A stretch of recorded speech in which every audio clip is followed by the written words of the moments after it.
Evangelização, música, notícia, esporte, prêmios. Rádio Difusora de Jataí, ZYH 765, 10.000 watts de potência, transmitindo em onda média, 680 kHz, pela internet, www.difusoradejataí.com.br. Rádio Difusora, emissora que integra a rede Divino Espírito Santo de comunicação.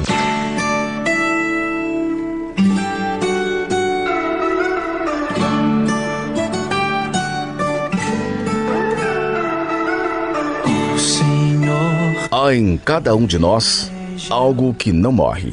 Esse é o chamado de Deus para nossas vidas. A Rede Divino Espírito Santo de Comunicação apresenta Semana de Preparação Presbiteral do Diácono Romário. Participe conosco. No altar do mistério eu me prostrarei.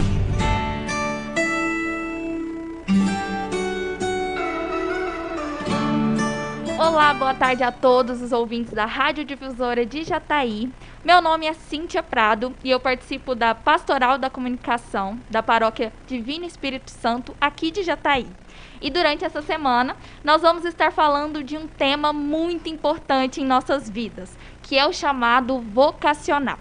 No próximo sábado, nosso querido diácono Romário vai ser ordenado padre na Diocese de Jataí. E nós vamos falar um pouquinho sobre esse chamado vocacional. Você sabe qual é a sua vocação? Matrimonial, sacerdotal, religiosa?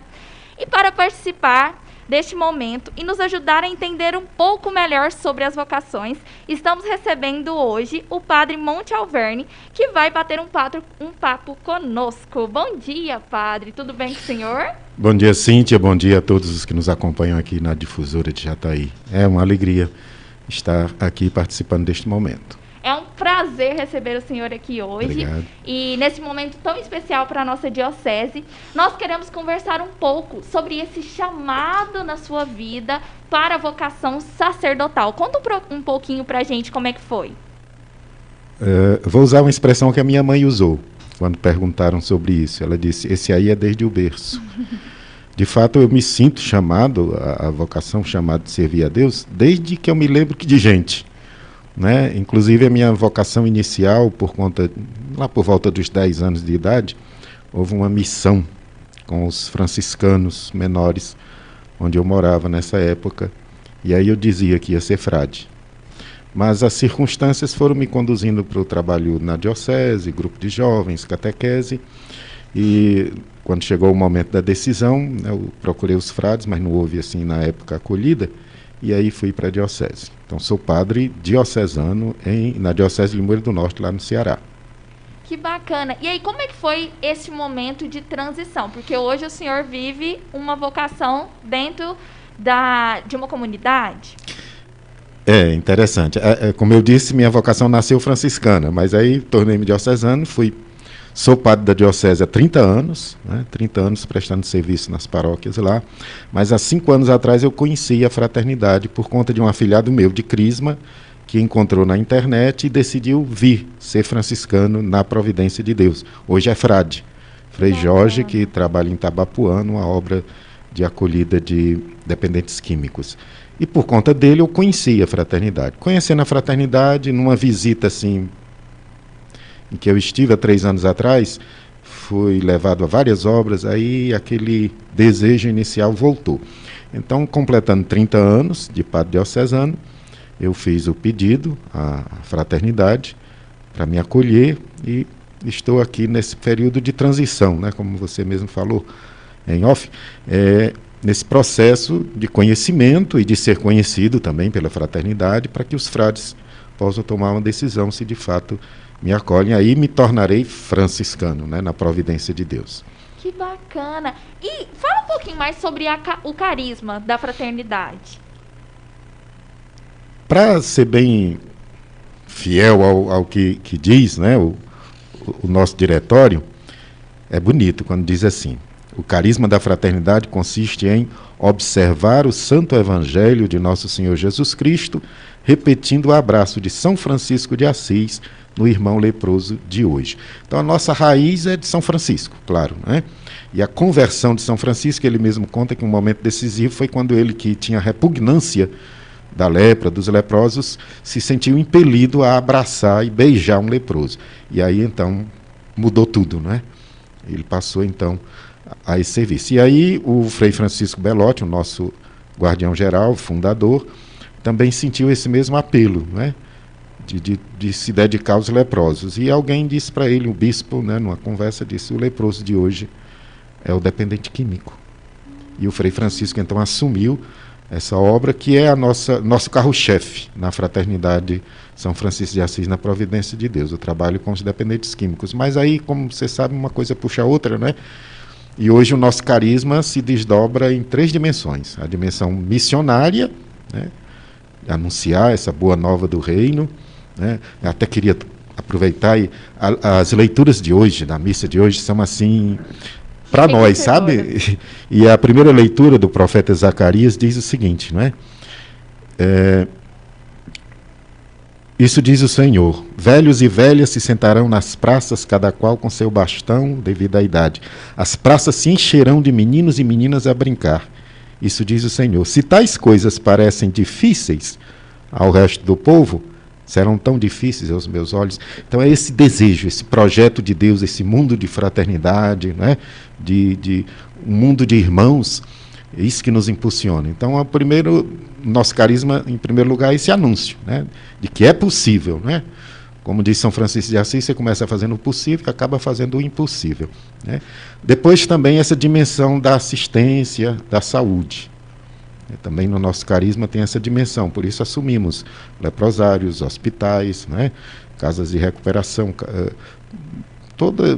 é um apelo assim muito integral, né? Essa questão da assistência, da saúde, tão difícil hoje ainda, né? Apesar das leis, apesar do próprio SUS, mas a gente sabe que há muito desinteresse até, né, de quem devia cuidar disso. Então é também um braço, né, que está muito fiel a Jesus, que curava, né, que levantava, cuidava dos caídos, dos excluídos, os leprosos de hoje, né, os que ninguém quer. Exatamente. E, finalmente, a dimensão também contemplativa, porque sem essa intimidade com o Senhor, sem a oração, né, sem essa busca, como São Francisco de Assis, que se retirava, né, em umas grutas, se escondia para estar com o Senhor. Daí vem meu nome de batismo, que é Monte Alverne. Né?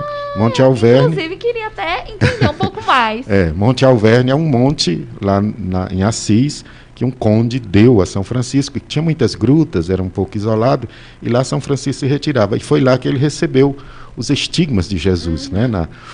Celebrando a Quaresma de São Miguel, ele teve uma visão, né? E nessa visão com Jesus ele recebeu as marcas das chagas de Cristo, né? Quer dizer, se associou assim bem intimamente à paixão de Jesus, que era assim algo que ele meditava profundamente, esse amor de cruz, né? Esse amor até o fim. E aí o monte que esse conde deu a ele é Monte Alverne. E daí meu nome de batismo é Monte Alverne. Não, é meu nome de batismo e registro. Minha mãe me batizou Monte Alverne. Gente, então é de berço mesmo, né, padre? Sua mãe já tinha recebido. Foi uma inspiração aí de Deus. Né? Quando eu nasci, ela me consagrou Nossa Senhora, porque eu era muito fraquinho, né, doente, o médico dizia que eu nem ia vingar, e ela me entregou a Nossa Senhora e a São Francisco. Então, Nossa Senhora é minha madrinha de batismo e meu nome é franciscano. E agora estou retomando essa vocação, né? Agora me colocando aqui na Fraternidade São Francisco de Assis, na Providência de Deus. Que lindo, padre. E é tão bom entender um pouco mais sobre esse carisma nos dias de hoje, porque... eu me apaixonei, é belíssimo, né? E até nós, leigos, nós conseguimos também participar e auxiliar dentro dessa jornada? Com certeza. Nós temos leigos que se consagram também, né, na fraternidade, fazem os votos e se consagram, se colocam a serviço, né? Casados ou solteiros ou viúvos, né? Pessoas que abraçam também o mesmo carisma, nessa dimensão também da vida leiga, da vida familiar. E esse chamado traz alegria ao seu coração hoje? Olha, eu sou padre diocesano e agora estou na fraternidade, mas eu digo, meus 30 anos de padre, eu não tenho do que reclamar. Porque apesar de toda a luta, de toda a dificuldade, mas a graça de Deus, a presença de Deus, a experiência que a gente né, ganha nesse serviço, no contato com as pessoas, nas diversas pastorais, isso é uma riqueza. Eu não tenho nada do que me arrepender em nenhum minuto, nunca. Né? Eu até digo como uma tia minha que é capuchinha, que ela diz assim, se existisse reencarnação, eu ia nascer e ser freira de novo.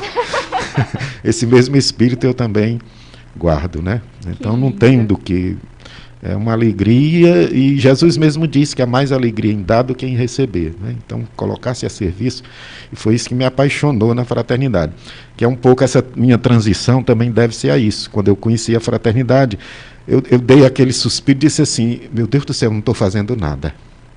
Porque como padre diocesano, apesar de todo o trabalho, mas somos poucos, aqui também a realidade já está aí, como a da minha diocese, e a gente acaba gastando muita energia na administração paroquial, né, no serviço burocrático, e esse serviço de contato direto com as pessoas, esse serviço de estender a mão, né, para os mais necessitados, que é um desejo que faz parte, mas fica quase que sufocado por conta da burocracia, da estrutura que a gente tem que assumir como padre diocesano. E foi isso que eu vi na fraternidade. Deus me chamando a abandonar tudo, né, todo esse serviço em paróquia e chegar mais perto mesmo, né? Tocar no leproso, como os franciscanos na providência de Deus fazem em todas as obras.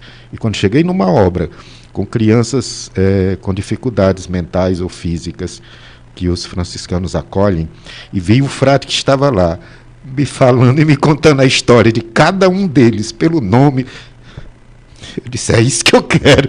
Então foi assim, uma paixão, né? E estou buscando viver essa paixão. Né?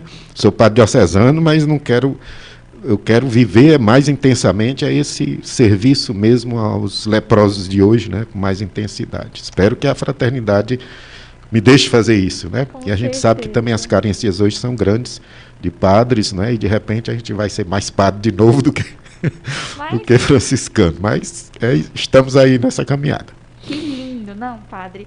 E, inclusive, quem quiser viver esse chamado, procurar entender um pouco mais sobre essa vocação, essa vida religiosa dentro da fraternidade, como que nós podemos contatar, como funciona? Esse meu afilhado, que hoje é franciscano, o Frei Jorge, foi na internet. Né? Em Associação e Fraternidade São Francisco de Assis na Providência de Deus, nós temos lá o site, aí tem todas as obras, né, a espiritualidade, o carisma, está tudo lá também na internet. Mas não há nada melhor do que o contato de fato onde nós estamos, né? Porque graças a Deus a ousadia do Frei Francisco, nosso guardião-geral, fundador, é tão grande que hoje nós estamos aí crescendo, até nos espalhando. Crescendo não em números ainda, precisamos trabalhar mais, né, essa vocação, esse serviço, mas até eu ganhei um espaço lá na minha paróquia e ofereci, e foi doada à fraternidade, mas o Frei Francisco me disse assim, mas não tem frade, precisamos fabricar frade. Né? Então há muita essa carência. Então nós estamos aí, São Paulo, Goiás, Paraná, Rio de Janeiro, Fortaleza, né, no Ceará, e já estamos no Haiti, em Portugal, e há outros pedidos. Vários locais. Há outros pedidos também, mas a questão é isso. Tanto é que a gente tem obras nossas que nós estamos com um frade. Né, assume lá sozinho, embora a gente seja de vida religiosa para viver em comunidade, mas temos essa dificuldade, né? Quer dizer, o amor e o serviço tão grande que a gente acaba abraçando, sendo mais ousado. Temos missões, inclusive, com os povos indígenas, né, no Pará. Esse barco hospital também, que é uma obra assim, que faz um bem muito grande, né? Já estamos em 3 barcos hospitais. Olha, então tem prestando assistência. Inclusive, Cíntia, lá na minha paróquia, eu tinha a minha dentista lá e fazendo um tratamento, conversando com ela sobre isso e tudo, ela se apaixonou. E esse mês de setembro ela veio para o barco hospital lá na Amazônia prestar serviço. Olha. Me mandou lá, estou viajando para a missão. Pus a doutora Valéria em contato com o Frei Joel, lá do barco, e ela esteve lá esse mês de setembro. Que incrível, vivendo verdadeiramente o Evangelho, né, pai? E quem se apaixona acaba contagiando, né? Inclusive, eu quero agradecer a presença do senhor e pedir se o senhor quer deixar alguma mensagem para os nossos ouvintes. Olha, a ocasião é da providência de Deus, né? A ordenação do Romário e esse momento, né, em que vocês vão ter a oportunidade aqui na difusora de conhecer vários carismas, presentes aqui em Jataí, né, de religiosos, de padres diocesanos, né, dizer a cada uma, especialmente aos jovens, abra o coração, escute com atenção, para que você também se apaixone pelo projeto de Deus, pelo serviço ao reino, que com certeza Deus está falando. Às vezes a gente aqui não escuta, né? Não presta atenção. Mas Deus fala, Deus chama. E cada um de nós nasceu com um chamado de Deus, com dons e qualidades para colocar a serviço dos outros, do bem comum. Então, escute com atenção, acompanhe, né? E deixe que Deus fale no seu coração. E aí você vai se abrir a essas diversas possibilidades de servir. Porque o importante é isso, é servir. E servir aos leprosos, né, aos que mais esquecidos, aos mais abandonados, não há gratificação maior do que esta. Que alegria, Padre. Eu fiquei muito feliz de ter o Senhor aqui hoje conosco. E eu quero agradecer também aos nossos ouvintes e pedir para que eles continuem nos acompanhando essa dia semana, a dia, né? Neste horário, vocês vão ter essa oportunidade. Exatamente, para conhecer um pouco mais sobre as vocações e já se prepararmos aí para a ordenação do nosso dia 2, todo mundo junto, né? Isso aí. Na Catedral, já está aí às 10 da manhã, para testemunharmos essa entrega, essa doação do Romário como padre aqui na Diocese. Perfeito. Muito obrigada. Cíntia, obrigado a você, né? Seu carisma também nesse serviço, né? Sua simpatia, e que Deus abençoe a você e a toda a obra. Nós. Amém. Até amanhã. Você participou